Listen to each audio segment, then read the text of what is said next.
Hey,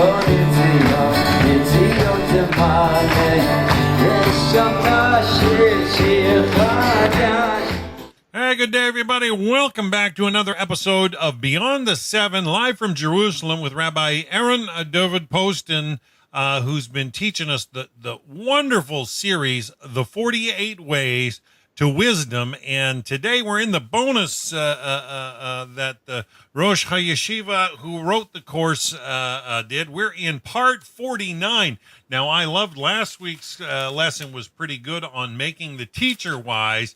Found a lot there that we all could use to benefit, and I always try to encourage Noahides to approach the rabbis with the utmost of care and concern and respect and dignity, and make sure they're asking wonderful questions. And I think he reiterated that last week. And I so appreciate Rabbi Poston staying up late in Jerusalem to share the light of Torah with us. So let's just jump right in and see how the rabbi's doing today. Rabbi Poston, you're live on the air. I'm going to turn it over to you. We're at part 49 today. Shavua Tov, everyone, and I'm glad to be back, Dan, and good to see you.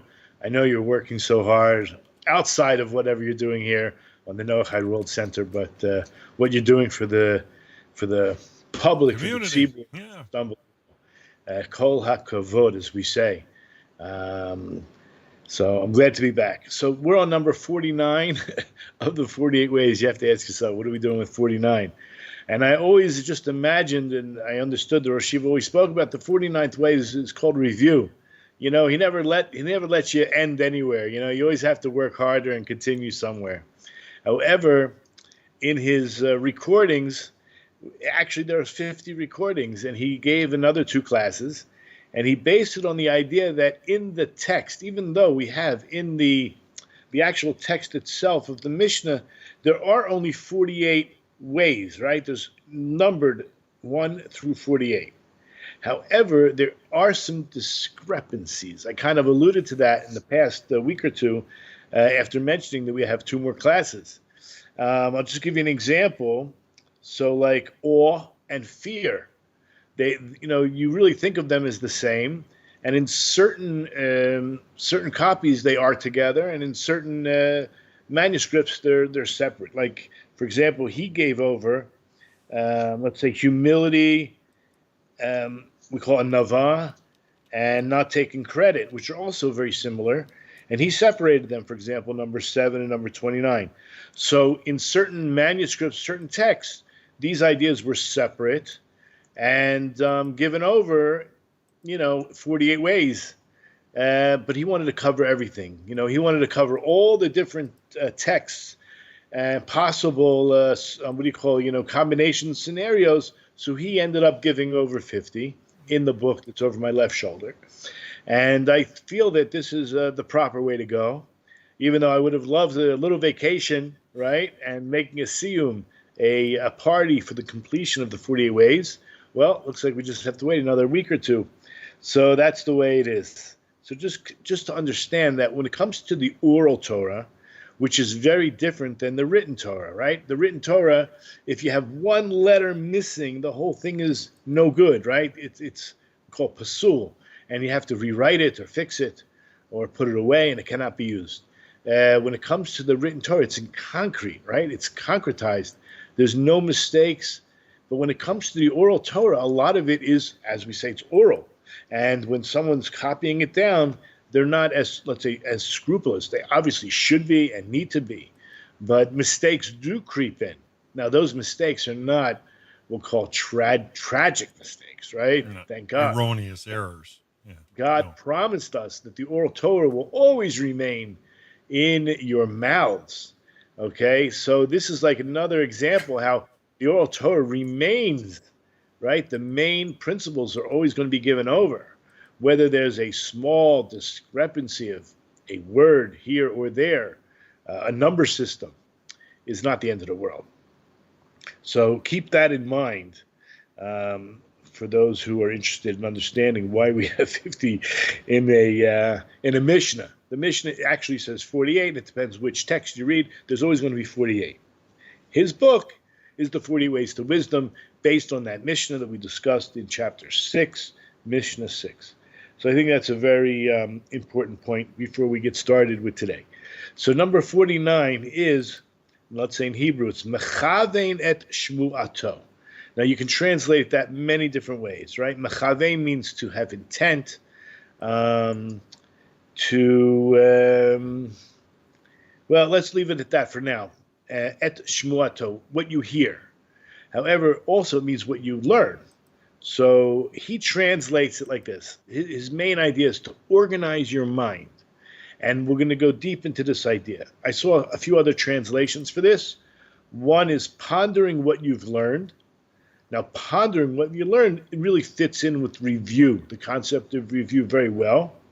Another idea is focus, right? Kavanah, mechaven, to focus on what you heard. I would say that's probably the most literal translation of mechaven et shmu'ato. But what does it mean to focus in on what you learn? He's going to use the concept of organizing your mind. And he's basically telling you that, let's say, he brings an example. Let's say you have a very successful business and you have all kinds of receipts and papers and whatnot. Let's say you're not organized, right? And a very important client comes and he says, I want to order what I ordered last time. I mean, come on. So you're going to start guessing what he ordered? You're going to say, why don't you send me your last slip? It's not very professional, right? You want to be successful. You should at least know where that receipt can be found quite quickly, as quick as possible, in order to fill the order and keep the customer happy, right? If you want to look professional, you say, okay, no worries. We'll get around to it. We'll give you exactly what you ordered the last time. And who knows, whether it's 5 minutes or 5 weeks or 5 months till you find that last paper. Now, it could be even on your computer. I mean, people have to constantly, fix their folders on the computer, organize in a way where you can find things. One of the ideas of a Talmid Chacham, we always think a Talmid Chacham, the sage, means that he has all that information stored. It may be true, and there are people with photographic memory, and I mean, I met these people. I mean, let alone some of the Gedolim. Rabbi Ovadia Yosef was known to have a photographic memory, Moshe Feinstein. But what about us? What about us who lack that ability, right? We might come close to remembering certain things that are, we're enthusiastic about, that we love, that touched our hearts. Search for divine inspiration, though, yeah? So I heard this is the definition today, because we're not on the same level. It's not necessarily storing all that information, but knowing how to access it, knowing which file it's under. And I think this fits in very well with organizing your mind. I want to go into my own experience with Rav Noach Weinberg. When I first came, I know one of the first projects, and I'm imagining it actually must have been in the yeshiva probably less than 2 months. And we had, I came in Elul, which is like a month before Rosh Hashanah.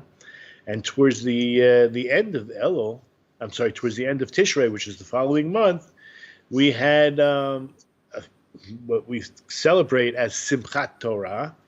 And what they did at the yeshiva at Eshet Torah was they made an auction.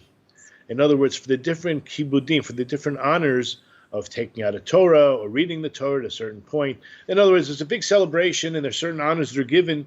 So they auction off the different aliyot, the different readings of the Torah, the different other honoree things that are given out. And basically what you have committed yourself is to memorizing certain things, whether it was the 6 constant mitzvahs, the 48 ways, the 613 commandments, or teaching a certain amount of students. You had a whole year. It was 365 days, or whatever, 354 days, according to the Jewish year. You had a year to finish off the project, whatever you committed yourself to do. How many pages of the Talmud you would learn, or how many Mishnayos you would learn, or how many chapters in the Mishnah Torah, the Rambam, or whatever it was. It was many options to choose from. And I remember I raised my hand and I said, okay, I'm going to commit myself to learning, or let's say memorizing, It was not just learning, but it was memorizing the 613 commandments. It was probably the biggest commitment I had a year to do it, but Wow. it felt like the biggest commitment I ever made in my life. It probably wasn't, but at the time it certainly felt so. I want to talk about that because we're going to talk about how to organize things. In other words, what is the purpose? What is the need? So when I think of that, I think of going back to Numbers chapter 15, verses 38 through 40, which we say twice a day, minimally. This is the third paragraph of the Shema. Which verse again, Rabbi? Numbers In 15? chapter 15, verse 38 through 40. Okay. It's really verse 39, but let's read all three verses. 38 says, Speak to the children of Israel, and you shall say to them that they shall make for themselves fringes on the corners of their garments throughout their generations, and they shall affix a thread of sky blue wool on the fringe of each corner. This shall be fringes for you, and when you see it, you will remember all the commandments of the Lord to perform them, and you shall not wander after your hearts and after your eyes, after which you are going astray, so that you shall remember and perform all my commandments, and you shall be holy to your God. Now, look, I mean, for those who are not familiar with these verses, these are central, right? It's part of the Shema, which I'm also going to talk about. When we talk about the Shema, we're talking about something that is so essential, right? And we say it several times a day, and it's something that we imagine ourselves saying, if God forbid, on our deathbed, right? We imagine ourselves if we're falling out of a plane, or God forbid, a plane is in a tailwind, and there's the pilot comes on and says, prepare for a crash landing, right? Or you're in a parachute, whether you believe the parachute's going to open or not. I think you would still say the Shema at that time. It's so central that God is one. So how many things do we do in Judaism that remind us that God is one, right? So you have the tefillin, which has the paragraphs in it. You have the mezuzah, which has the paragraph in it. There's so many mitzvahs that point towards the idea that to believe in God. So you have so many things going through your mind all the time, and believe it or not, you have to hyper-focus. You have to basically come up with some concept that's a heading, a broad heading, and then there's so many subcategories and so many offshoots and ways to live life. So here you have in these verses, when you see it, you will remember all the commandments. So the Rosh used to, I would say like in a jest, in a little joking fashion, but he was totally serious. And anybody knows his voice. I mean, he was just heavy. Whatever he said was heavy.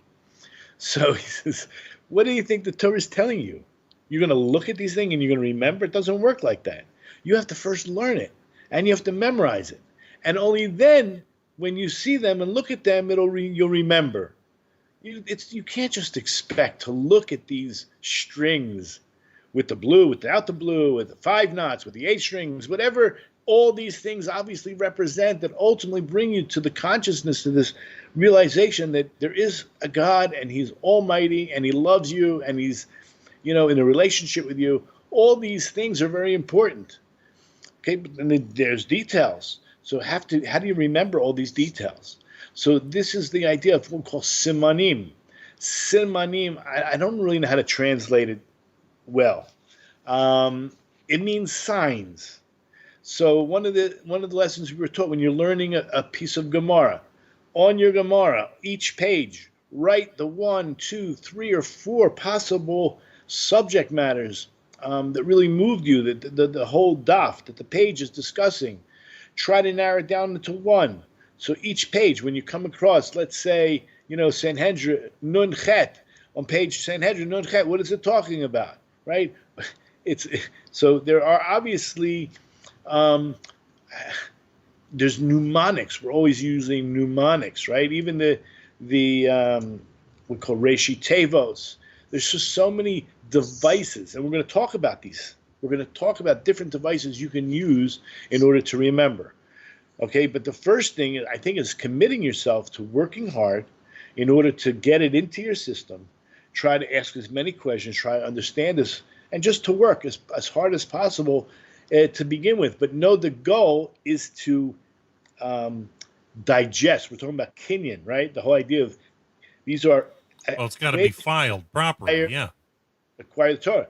So if you don't file them properly, you won't be able to access them. And Right. these are important life missions. You don't want to have just thoughts bouncing around like a ball Right. in your brain. Yeah. And later on in verse 40, it says, right, what's the point? So that you shall remember and perform all my commandments. Again, so there's twice remembering. So this is a very important point. And I thought that was, okay, so now, I just wanted to bring another side point, because I always had, and I still do, a desk that's extremely messy. Now, when I worked I learned for 10 years in the Kollel and Aish Torah, but I also I had a small office, and I dealt with thousands of students at a time. We dealt with trips coming from abroad, from all over the world. Baruch Hashem, we had computers, but we didn't have, I mean, basically, even the computers that we have were constantly being updated, and we had people who worked in the back, in the offices, who, I guess, called programmers, right? Who helped manipulate, develop the programs according to our needs, according to the organizer's needs. And that was very helpful. But we had, let's say, like 18 classes going on at the same time. I had to organize 18 different teachers. We had to have the keys in the right place. We had to have, markers or whatever they requested. It was overhead projectors, movies, whatever it was, all the different logistics. And even though the computer system seemed to work well, but sometimes it was down. I always had a hard copy. I always double checked the hard copies after I put it in the computer. I printed them off. I had them all, because sometimes you can't always see or rely on what the computer did to show you there were conflicts, right? That was the whole idea of this program, to show conflicts. And if the teacher, let's say, is in one part of the Jewish quarter, and he had to be in the other part of the Jewish quarter in 0 minutes, it wouldn't work. So we'd have to readjust the schedule. Anyway, again, the whole idea is, how can you organize? What are the best ways to organize in your own? Now, just consider, shouldn't we be having, as I'm sure people are told through their lives, to have a 1-year plan, a 5-year plan? Like, what do you want out of life? You're about to go to college. What do you want to do when you finish college, right? And then you're about to take a job. Is there a sense of advancement? Trajectory. You need trajectory. Yourself, right? Yeah. Trajectory. Do you see yourself in a different position in how many years, right? Is that going to affect your family? What about your family life? You have 1 child, 2 child. Is the house you're living in big enough? Are you close enough to your in-laws or far from your in-laws? I mean, how close do you want to be to your siblings, right? All these small details are going to be part of, hopefully, your long-range plans, but you have to have them. Organizing your time. I remember in yeshiva was so huge. I don't know if they do this in other yeshivas. Time management. Time management was key in Aish Torah. If you're going to learn 15 minutes, let's say Mesilas Yesharim, and then you're going to go to your next subject, and how much time you're going to spend on it, and where do you want to be in a year from now? Is that going to help you reach your goal? These were all very important things. I don't think, I could be very wrong, I don't think most yeshivas deal with those issues of time management, and I think it does have unfortunate repercussions. Right, they give you a curriculum instead. Yeah. Yeah. I'm just looking through my notes. So we started talking about simanim a little bit. So I actually left on the other side of the room. I don't know if I need to get it, but there's a certain chumash written by Rabbi Aryeh Kaplan. And what he does, he labels each paragraph. Now, each paragraph in Hebrew, not in English. I mean, he says in English, but I'm talking about the way the chumash is broken into Hebrew paragraphs. So we had a fantastic teacher, at Esha Torah. I don't know why I didn't write his name down, but I forget it right now. It'll come to me later. And he taught Simani. It was so important. Whether you're learning the Rambam or whether you're learning Chumash, even the Shulchan Aruch. The Shulchan Aruch, the book of Jewish law, is all broken down into paragraphs with headings, right? Again, how to access that information. So you learned all of Hilchos Shabbos, all the laws of Shabbos, but what about Erev Shabbos? What about Motzi Shabbos? What before Shabbos, after Shabbos? What about the laws of cooking, the laws of Borer, how to dress on Shabbos? I mean, when people come to you and ask you questions, how are you going to answer them? Of course, you're going to reach deep down into your own gut and your own brain and your own seichel to figure out. But you know what? It's always good to have the access, know where to find the answers. So it's no mistake. It's no mistake that the simanim, that's what we call them, simanim in the Shulchan Aruch, are labeled. So this Chumash is very good. The Rabbi Aryeh Kaplan Chumash. I don't know what it's called. Okay, I'm going to go get it. Okay, hold on. I'm going to show you guys.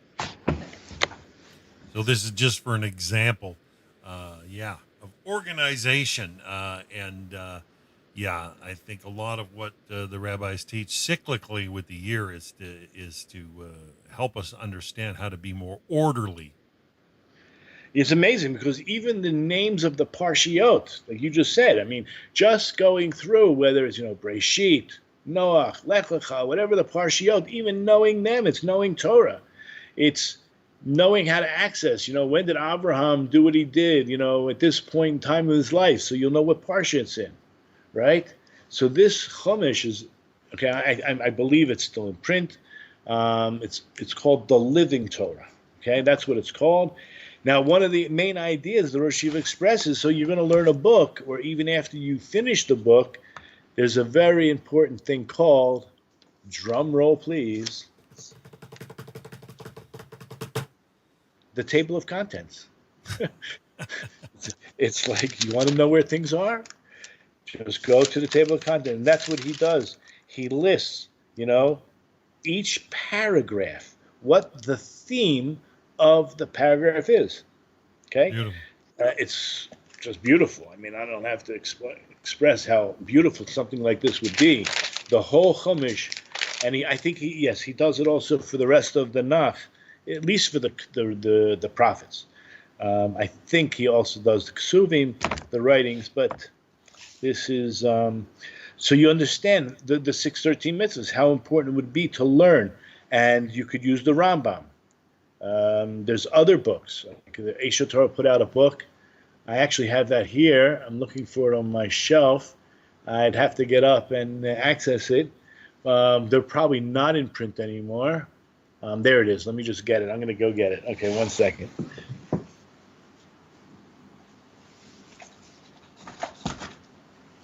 Yeah, just becoming an organized person can, develops your growth for sure. Okay, this was put out by Esha Torah like 100 years ago. I shouldn't say 100. It was 1983. Okay, the last century, 100. So what does it have? It's amazing because it just tells you which mitzvah is which. Now, according to whom? According to the Yad Chazakah, according to the Rambam, according to the Sefer Mitzvahs, and then according to the Chinuch. So you have three different Rishonim who put together a list of the 613 mitzvahs. They're a little bit different because some go according to the order from Genesis all the way to the end of the Deuteronomy in exact order how it appears in the Torah. The Rambam did not do it like that. The Rambam, he put it in systematic. Yes, so that's a whole nother thing we have to talk about. Actually, yeah. So that's another idea we're going to talk about, like different methods. Okay, I think I covered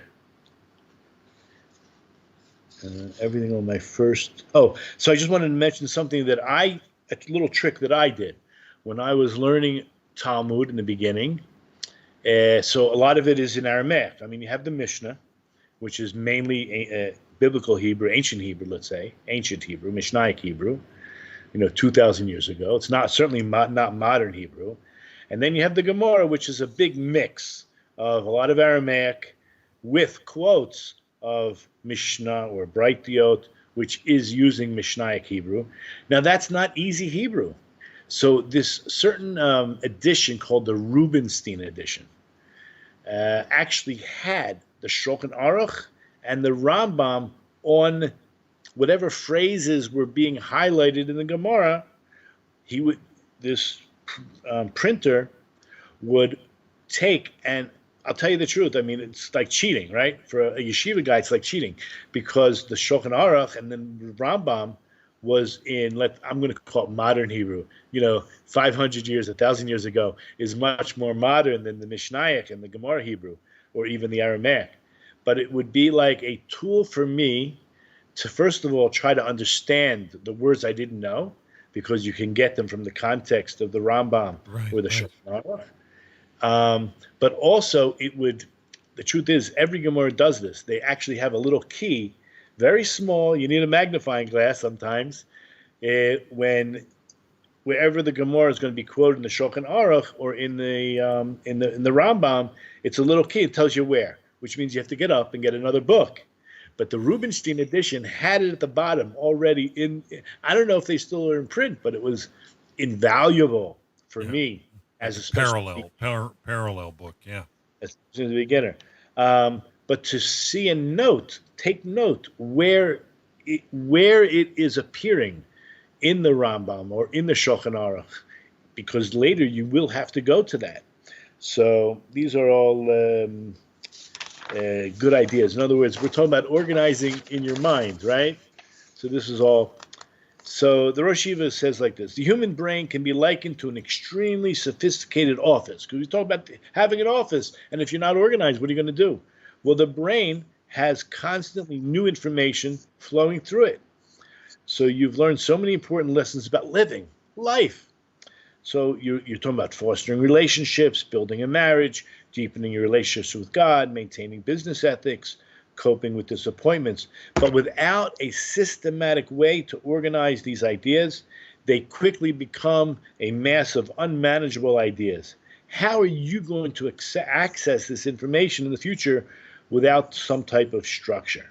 So he's going to go through so many, Baruch Hashem, so many ideas, but he wants to drill it into you first, right? You have to create a mental filing cabinet so that when you hear a new piece of wisdom, you can automatically place it into the correct file, making it accessible for future use. Now, I think this is important. Wow. Yeah, beautiful. I underline this, the more organized your wisdom is, right? What do we say wisdom is? Power. Right? Wisdom is power, right? So guess what? The more power you have, the more power you have to access ability to function. Yeah. And use it to help you navigate your way through life, right? Now, if you don't organize your wisdom, you have this inability to find and use the insights that you've accumulated, and it will actually, I have a hard time, it will discourage you and depress you, right? And I mean, today we have Google. Okay, so you want to find something and you can't. But you know what? What you put in is what you're going to get out. If you put in the wrong word, what I don't know what they're called, the search choice engines. you're looking for, well, whatever search engine you're using, but if you don't put the right words in, you're not going to get out. You're going to spend a lot of time, and time is money, right? So time is valuable, and you never get it back. So having some files in your brain that you basically know are there, but you're having a hard time accessing them.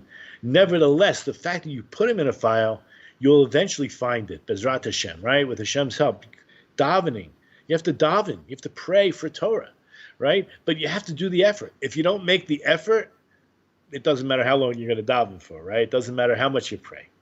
Okay? So you have to make all these efforts. And putting them into categories, filing them.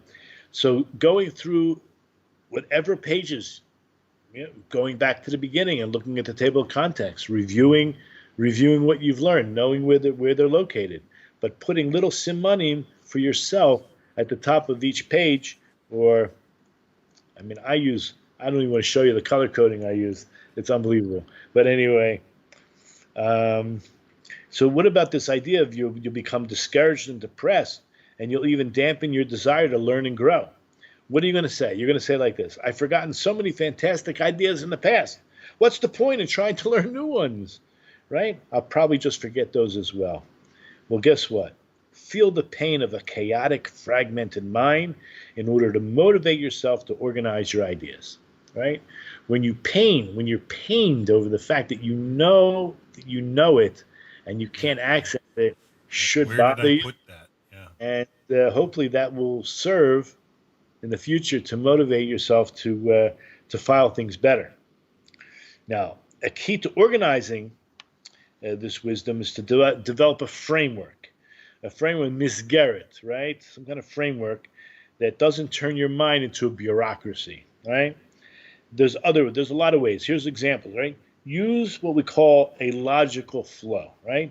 You learn a piece of Gemara, you learn the sugya, say it. We call shakla vataria, the give and take. Say it over. You know that these rabbis are wise, and they went through, one idea, they went a little bit on a tangent, then they came back to the main idea. Anybody that's, learned a little piece of wisdom from the rabbis understand this idea.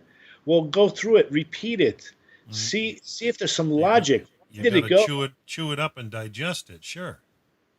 Why did it go on this seemingly irrelevant tangent? And then you'll find after you review it, there actually was a good reason. And it was accessing another file, right? Another important file that is put away for a rainy day, let's say, but you need to know it. Yeah. Here he just says, when you pick up a book, first read through the table of contents and get a sense of the overall structure. Try to see if there's structure, right? Take a few minutes to imagine what will be discussed in each chapter and how the chapters all connect to form one whole, right? And the Torah itself has quite a number of table of contents, right? The classical system is how the 613 mitzvahs are organized. You have the Rambam's Mishnah Torah, for example, and he organizes them into 14 volumes with subsets of 83 sections. And this happens to be one of the greatest ways to memorize the entire oral Torah.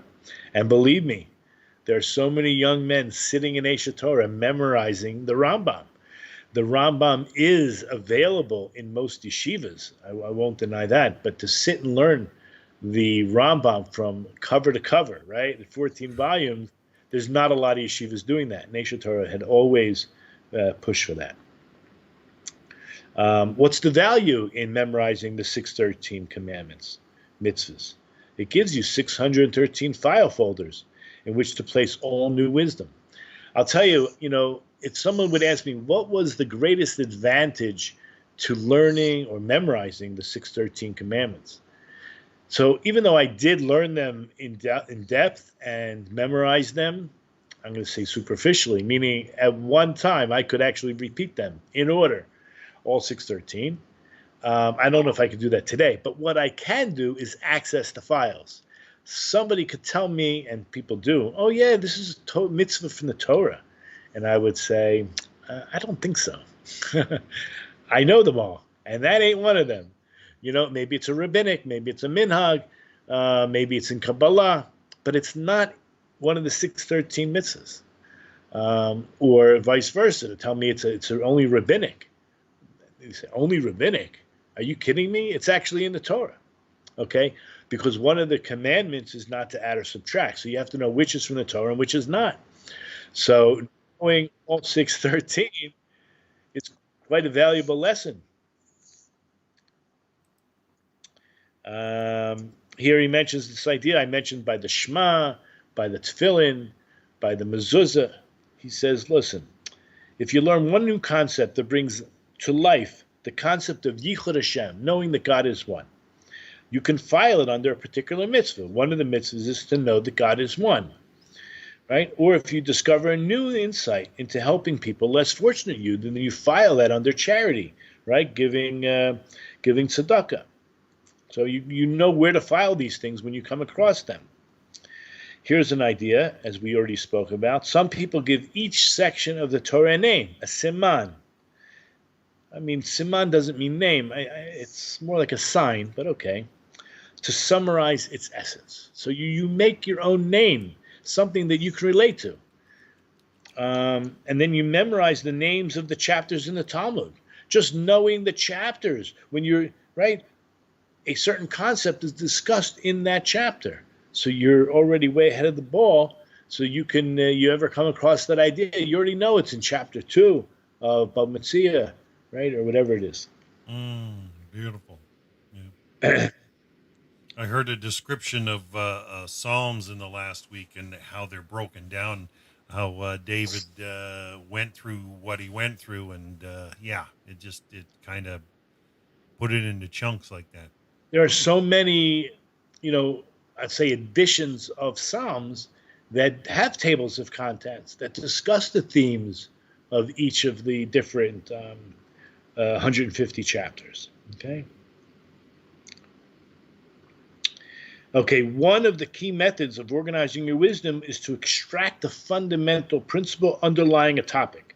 This is much easier to memorize than a bunch of details, right? So once you hear that topic, if you really delve deeply into that subject matter, and within your own mind you organize it as best you can, so at least reviewing the topic, periodically and going into the details is a great way to remember them later on.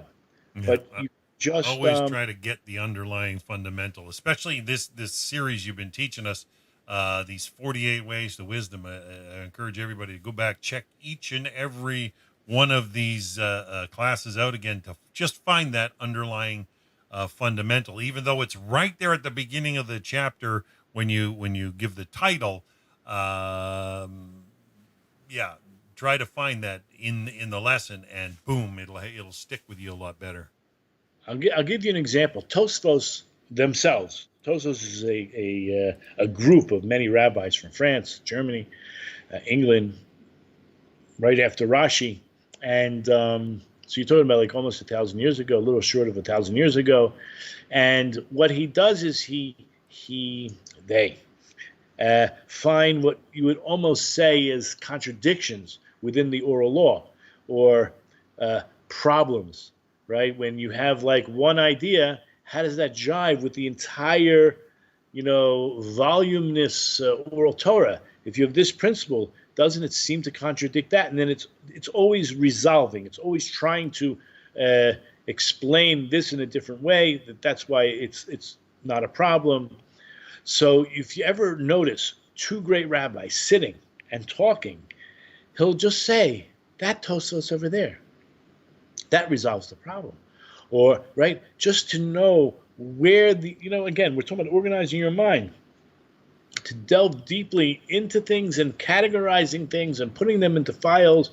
And that's exactly what Tosfos does. All he has to do is mention one principle or one page or one word from a page out of the 7,000 pages, and the person who's having this discussion already knows the topic being discussed and understands how that one word relates to a topic that resolves the whole issue. So that's amazing.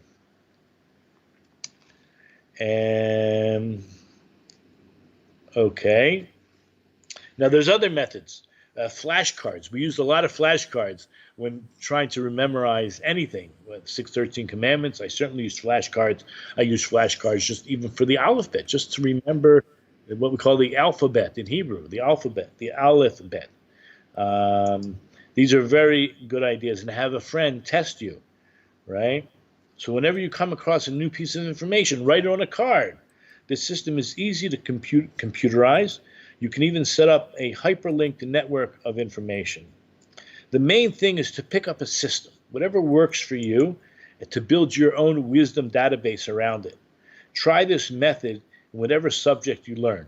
It's worth the investment because building a system will upgrade your learning for the rest of your life. Remember, you're constantly picking up new information. You're spending time and money to acquire knowledge. If it's worth learning, then it's certainly worth keeping and using. So here's an idea he brings down. Before beginning any important project, open a new file folder to store information, whether it's going to be money management or Jewish wisdom or parenting. Be diligent in organizing your information. When you come across a good article or take notes on an insightful class, don't just stuff it in a drawer somewhere. For example, if you're starting a family, gather, organize any wisdom you would have to acquire in order to raise children, because learning on the job may be too late. At least skim through it in the beginning, know it's important information, know where to access it. The most important thing is taking a few minutes to organize your laptop or your computer and putting, as you go through, I do it a lot. I send myself articles and I put something in the subject. I send it by email to myself and I put something in the subject matter that, like a key, that I'll remember. Because sometimes you can't find that same article. But guess what? Many times I've searched my own emails, couldn't find it, but I at least remembered what I used then to search for the article, and it comes up. But that's the idea. Okay, now we're going to get into memory devices, right? Now we know that memorization is a tremendously powerful way to truly own an idea. The whole idea is kinyan Torah, making an acquisition. It puts the concept or information into your pocket, making it immediately accessible at your mental fingertips. There's several ways to memorize an idea. One, to repeat it over and over again, or memorizing by rote, or as we discussed already, unraveling the logical flow. Now, discerning logical flow is usually more effective for long-term retention. Take, for example, a medical student who needs to memorize names of all the bones in the human body. So there's different ways. You can learn it alphabetically, so he should memorize it alphabetically. But that is not the flow. The flow would be, from head to toe. Right? Connection and we with the body, used to have a song when we were growing up. I mean, I wish I remembered it, but, the one bone's connected to the other bone. There you go, right? All the way up to the hip. Okay, after that, you get lost, but it's easy enough from the toe to the hip, right? And so there's two ways. You can memorize them, which maybe because they have, what do they call Greek names or Latin names? They're not so easy to remember. I mean, obviously, if you're studying to be a medical student, you have to remember them, right? You would look silly if you said, "Oh yeah, it's the funny bone." No, it's the prescriptions they have to write, the names of some of those things. Ugh. Right. Maybe that's why they scribble. They learn to scribble. Right. Maybe that makes sense. Okay, so you can use the logical way or the what do you call it? The alphabetical way. So another way is called mnemonic devices, right? Try to extract the essence of an idea, summarize it in a catchphrase that can be easily memorized. This way, rather than struggling to recall the information from scratch, you'll be able to retrieve the entire idea under your catchphrase. Right? Here's some other effective memory techniques. Assign a 1 or 2 word description to each idea.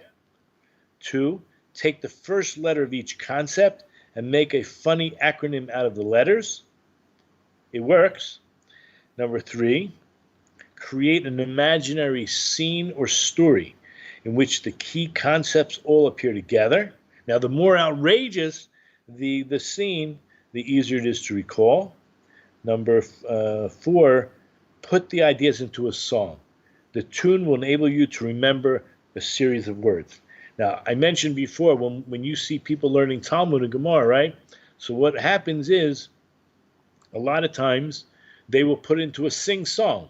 This is how, right? They'll remember it. Okay, that's one way that we have, let's say, developed this way of memorization. Another way is it's unbelievable.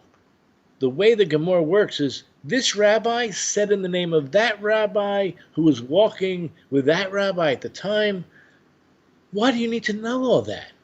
Well, there's a lot of reasons. One of it is the integrity. There's always going to be consistency in what rabbi said what. that if we find in the Talmud, this rabbi said this, and the same rabbi said the opposite somewhere else, we have a problem, right? There has to be an integrity and a consistency, but more than that. It's like this rabbi was arguing with that rabbi. This rabbi was walking on the way with this rabbi. And then there are stories where they're crossing a river, they're crossing a bridge, they're sitting in front of these rabbis. There's always a story behind every single rabbi, no matter what he says throughout the entire Talmud.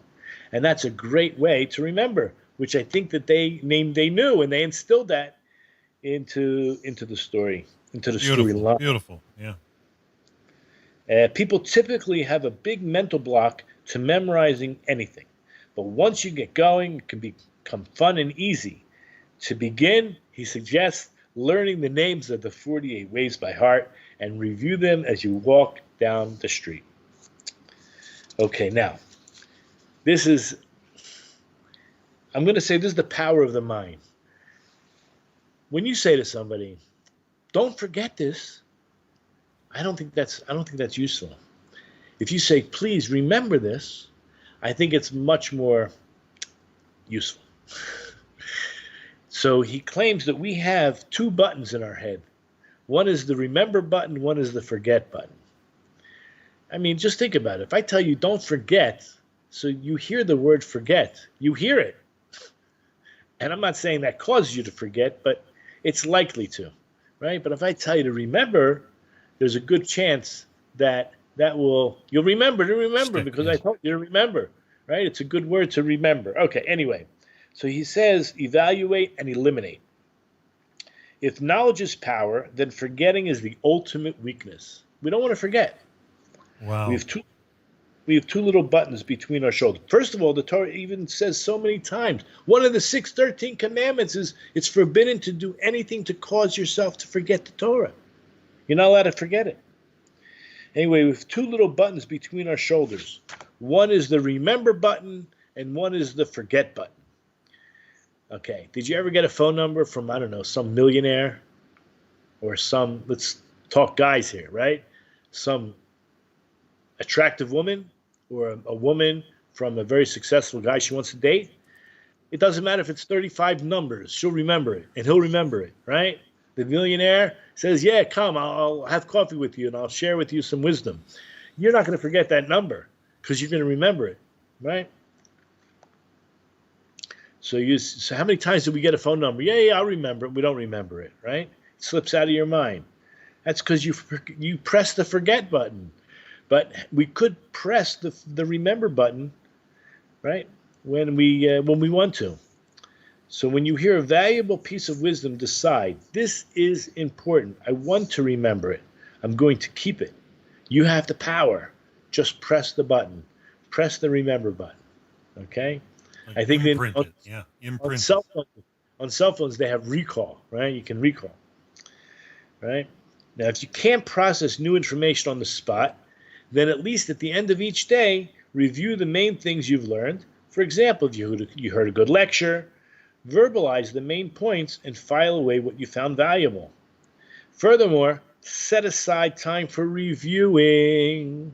That's why I understood this whole point is really about reviewing. If you don't review, you're never going to be able to make that full kinyan. Review what you've learned. It's easy to forget things when you're not dealing with them on a daily basis. So reviewing not only helps you remember the information, but it's going to help reveal those connections between ideas that you didn't see in the beginning, and this is also going to help your flow, right? We say always, you have to, when you say review, you have to go over things 4 times before you even make the claim, I learned it once. I think I've said that before. At every page of Talmud has, I'll just have to show you.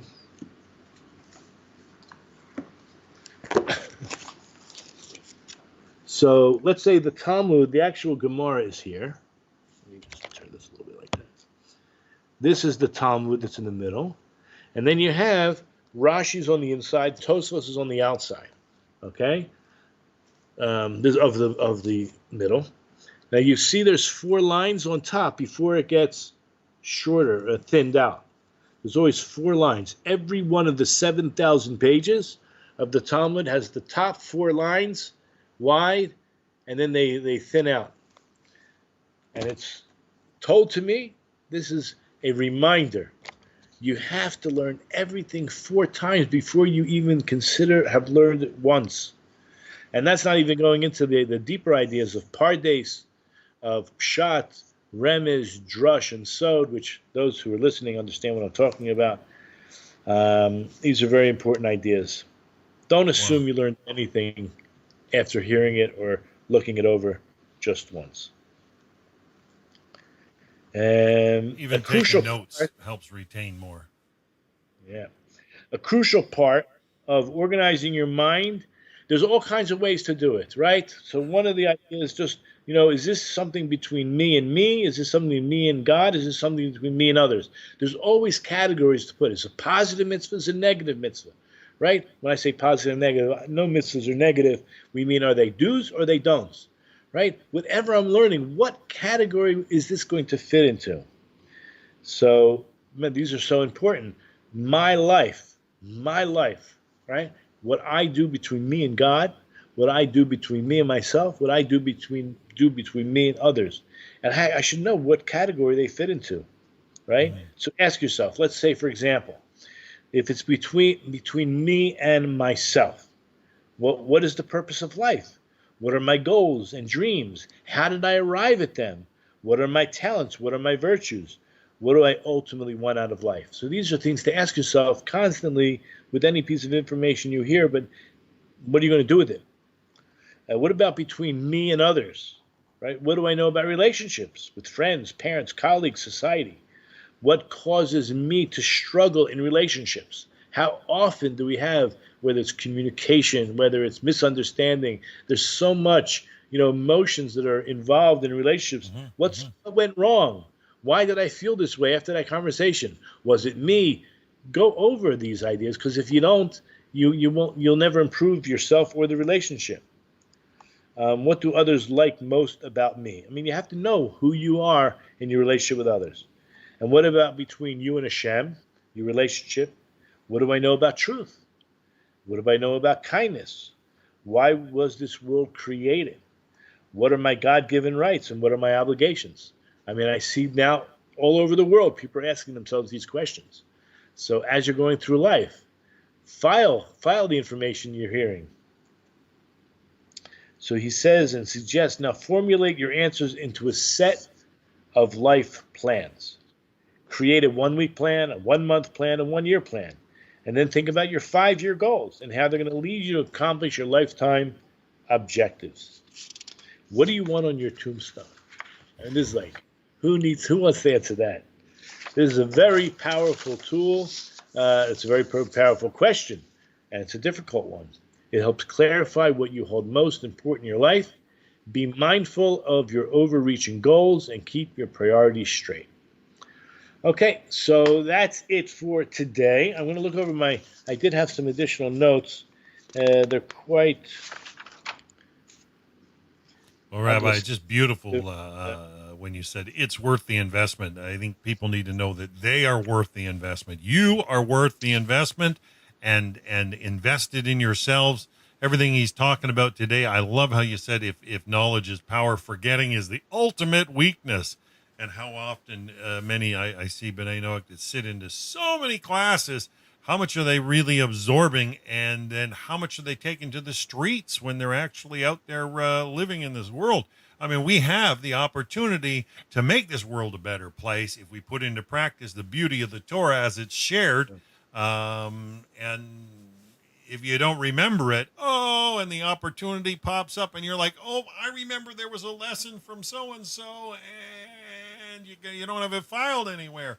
You're standing there stumbling and mumbling, and you're looking for the right answer. And I love how you said, even at the end of the day, if you had a good class, think about it. I mean, it should be part of your nightly prayer. I mean, before you go to bed, reorganize what you had. It'll stick with you better that way for sure. And I love that discern logical flow in what you're getting into. Understand the underlying fundamental, and it just makes all the difference. And you are worth asking yourself these questions. I just want to close with one verse from Proverbs. It's actually verse 21. It's Mishle. It's Proverbs chapter 4. It's really verse 21, but if you read 20 through 22, you'll get a better feel for the verse. All right. 20 says, "My son, hearken to my words. Incline your ear to my sayings." 21, "Let them not depart from your eyes. Guard them within your heart." 22, "For they are life for those who find them, and for all his flesh a healing." Yeah, you understand. I mean, this is King Solomon, the wisest man who ever lived, right? So when it begins, my son, hearken to my words. Imagine Hashem is giving us his Torah, his manual for life. This is so valuable. And he's telling you, incline your ears, right? Listen well, right? Listen well. Let them not depart from your eyes, me'enecha, right? They shouldn't leave your eyes, meaning, I'm going to say, it means review. Constantly review. Don't let them depart from your eyes. Try to imagine what is being spoken to you, the value of it, the meaning behind it. But then the next statement says, guard them within your heart. I mean, it has to enter your heart.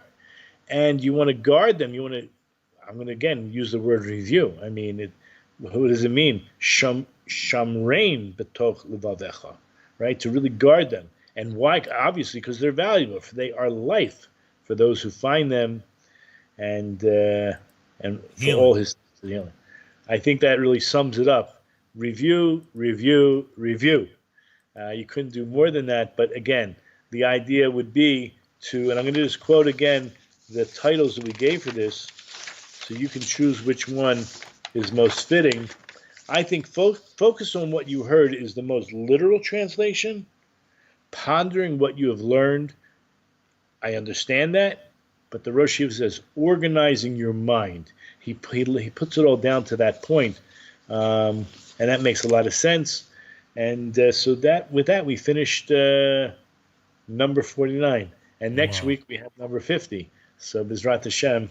Yeah, there's nothing more difficult than being fragmented in your thoughts. And if you want to be a whole person out there, one able to do well, you've got to be organized in your thoughts. And I think what the rabbi shared with us today gives us the tools, the empowerment, enablement to get the task before us done. And hopefully those of you listening will take it to heart. I'm so enjoying this series, but I know we're winding down. So, Rabbi, Hashem willing, are we going to do a part 50 next week? B'ezrat Hashem, I just don't know if I got that point across. I wasn't trying to brag about the work I did on the computer when I was running all these programs. The point was that no matter how much you try, and you have to make the effort, Hashem will be there to help you. But you have to make the effort. They say about geniuses, your table could be a mess. I tell my wife, I tell people, don't touch it. I know exactly where it is, right? It looks like a mess. That's the whole point, right? These geniuses. You see the order in the chaos. I'm not saying I'm a genius, but to find exactly what you're looking for, that's the key, right? And sometimes you have to be what we call redundant. There are these ideas even in computing and. Well, Rabbi, I think it was this lesson. I think that really helped me. If you recall, did you note my work I did with the magnetic anomalies, trying to validate a global flood? The point is, working with these magnetic anomalies, I began to systematically organize them based on some thinking that came, I think, out of this series. And basically, I took all the homogeneous spatial mixing, which is just random colors, and I separated them with, Photoshop algorithm so that all the colors are separate. And, you can look at each one individually as an overlay, and all of a sudden you can see distinct motion in such potential organization. And my point is that when you're looking for something, patterns emerge, and I do a lot of CG animation, and one of the most powerful tools used in Adobe After Effects is their fractal fractal. What do they call it?